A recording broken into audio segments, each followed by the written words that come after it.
Hi everyone. Today's topic is write a story based on the following. It was very odd. There were no people on the bus, but the engine was running and the belongings were there. The rescue operation. It was very odd. There were no people on the bus, but the engine was running and the belongings were there. This was indeed an unusual situation. I thought I recognized the bus as belonging to my company. I looked around for the driver, Fred. Where could they have gone? I wondered. I raised my voice and gave a shout, calling out Fred's name.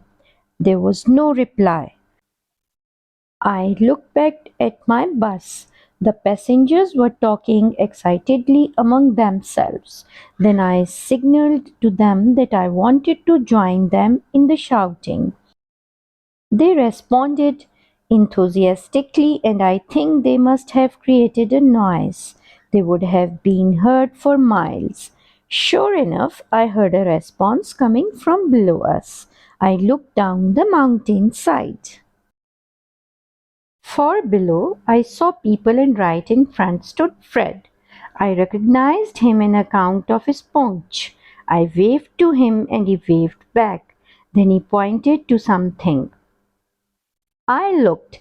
It was a plane wreck. Fred and his passengers were involved in a rescue. I ran back to the bus and told my passengers.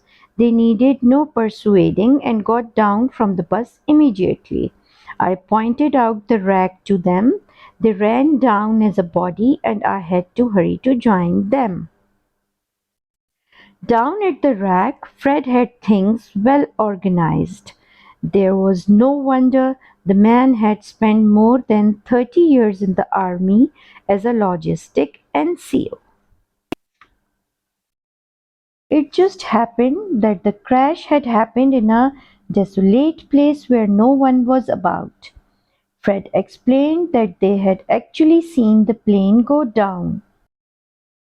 A passing motorist had gone to call for help and the passengers had rushed down to do what they could. We managed to get a lot of people out before the fire brigade and the civil defense people arrived. One of our passengers was a nurse and she took charge to provide first aid to as many people as she could. The rest of us did whatever seemed proper. We managed to take out about 50 passengers. After the civil defense got organized, we helped to evacuate the injured to the road where our buses were. Since there were not enough ambulances, our buses were used to ferry the not seriously injured to the hospital.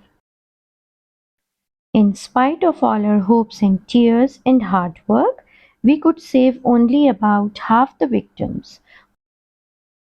Most of them perished. We said a prayer. Back in the bus, I had to console a crying Fred. He was so upset because he had seen a few dead children charred behind recognition.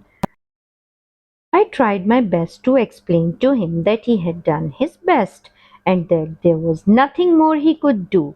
Finally, he got into the bus and drove his passengers away.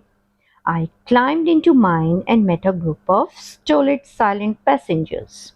The rescue operation had affected all of us.